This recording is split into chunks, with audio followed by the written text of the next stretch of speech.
The way we produce food and what we eat contributes to the loss of natural ecosystems and declining biodiversity. Returning now to that dire warning about the state of our planet and where it's headed. This one from the United Nations, which found that in order to prevent catastrophic climate change, we need to change the way we use land, particularly when it comes to farming and what we eat. The stakes?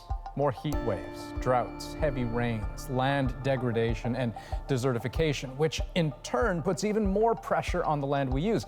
It's a vicious cycle. So a big part of the question of rethinking land use is rethinking the very food we eat. And you can bet Diane Sachs has some thoughts on that. Diane, you were the former environmental commissioner here in Ontario, also the president of a green consultancy firm. That's right. Sachs Facts. Help me understand this rethink around food. I mean, distill that into terms that we can all understand. What the report shows, first of all, is that the climate crisis is already hurting the nutritional quality and security of food, with much worse ahead. But that we can do really important things about it. We can reduce climate pollution and our ability to survive it with three big things about food: the choice of what we eat, how we grow it, and how much of that we throw away. And there's just no good reason to throw it away. Right, the food that's being thrown away, that's a big piece of the pie? It is. And we have lots of opportunities. A lot of what we grow just ends up being wasted. And that has a very big water footprint, an energy footprint, a climate footprint. So if we could use better what we grow and not throw it away, right, then we have an opportunity to help people be better fed and have a lower footprint. Food should be eaten by people. If it can't be eaten by people, it should be eaten by animals. If it can't be eaten by animals, we should be using it to get the resources back. And we have all the technology to do that. But so you also mentioned the kinds of foods that we decide to eat, right? Yes. And much was made in the report about the difference between a meat-based diet and a plant-based diet. Yes. And so, I mean, explain that for me. I mean, why there's such a difference there? Well, meat has, especially beef, has an enormous footprint. A huge amount of resources go into growing food, which is then fed to cattle, which don't convert it to meat very efficiently.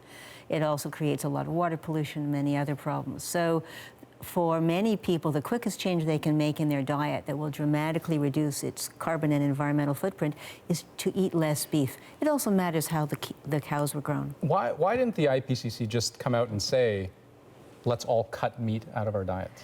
Well, part of it is just the language they write these reports in. These reports have to be agreed to by the governments everywhere in the world, and they never write them in simple, straightforward language. They write them in very formal, very detailed ways. But the bottom line is pretty clear. If you're going to eat animal-based products, they need to be raised very differently from the way we do it now.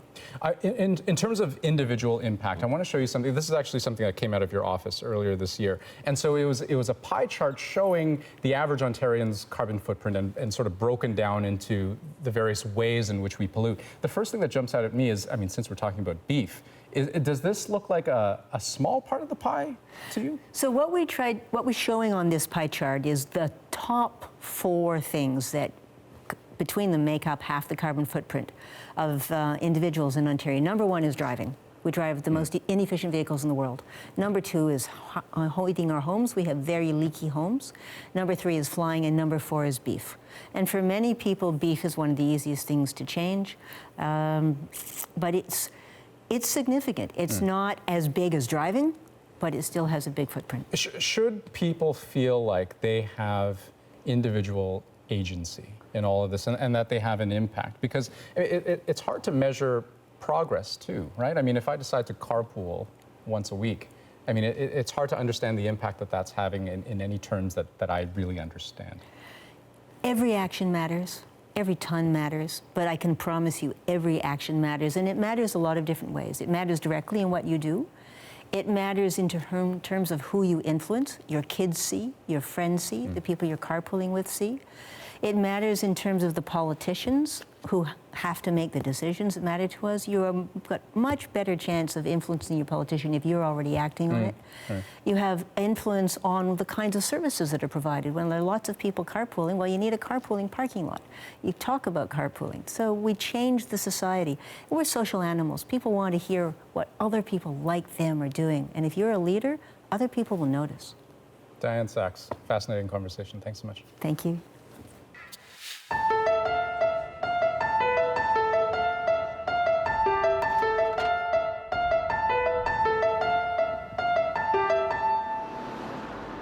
I bet you've questioned how much of a difference these things really make when it comes to reducing your carbon footprint. But what can you do now to actually help?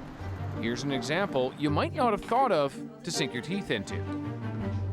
Hungry? Well, whatever you eat has a carbon footprint. You probably heard beef has one of the biggest, though most of us don't have one ingredient meals. Take, for instance, a lunchtime staple, the sandwich.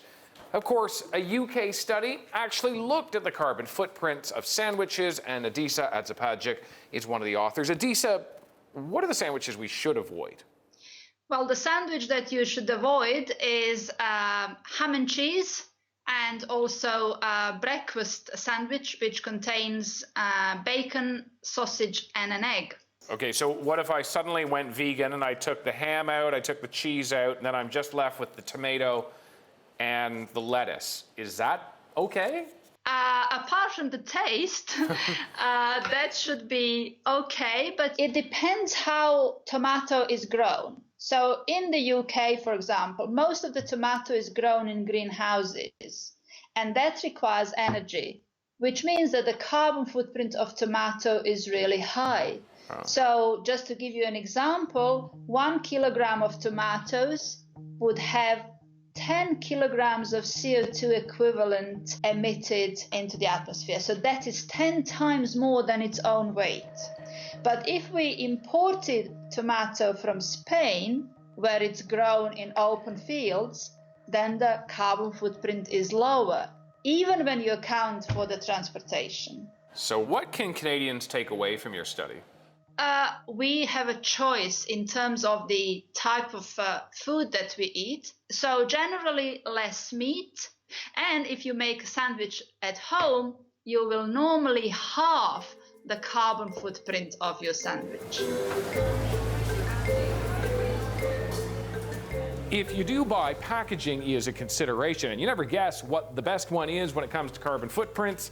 It's styrofoam of all things. It's lightweight, easy to produce, easy to transport. A University of Manchester study says it has 1.5 times less carbon footprint than aluminum, 3 times less than clear plastic. If you move into something like paper, well, that's okay so long as you actually compost it. Now, these are numbers specific to the United Kingdom, but reusable is always good so long as you reuse it.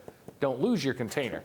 You got to use something like this 18 times to equal the carbon footprint of that styrofoam. If you move on to glass, hey, that's great, but you got to reuse it even more because of how carbon intensive it is to produce something like this.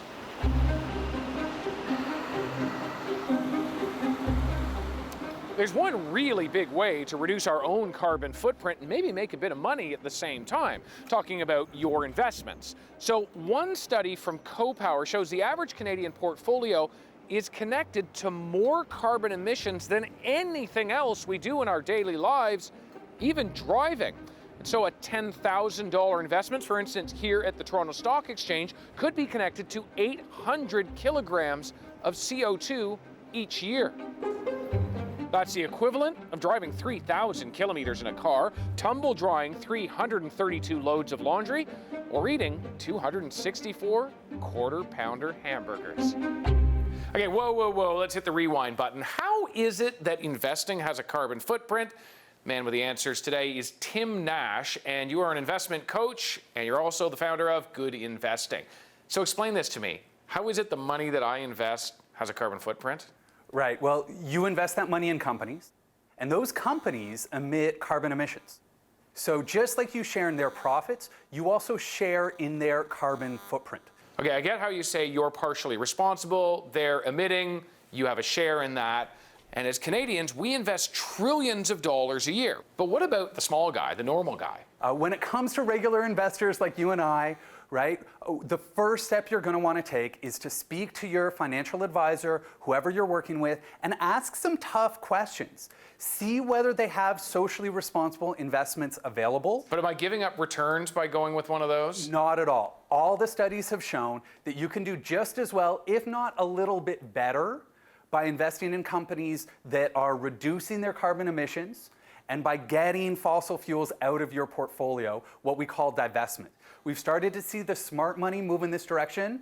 Canadian pension plan, Ontario Teachers Pension Plan, they're all moving in this direction. What I'm worried about is that if you own the companies that have those high carbon emissions, they're not going to be as profitable in the future, and regular investors might end up suffering as the broader economy moves in this direction. Look where the puck is going, not where it is. That's it. So those are just a few things that you can do to reduce your own carbon footprint. They're not necessarily the biggest ones out there, but even the small ones, taken collectively by all of us, can really make a difference. David Common, CBC News, Toronto.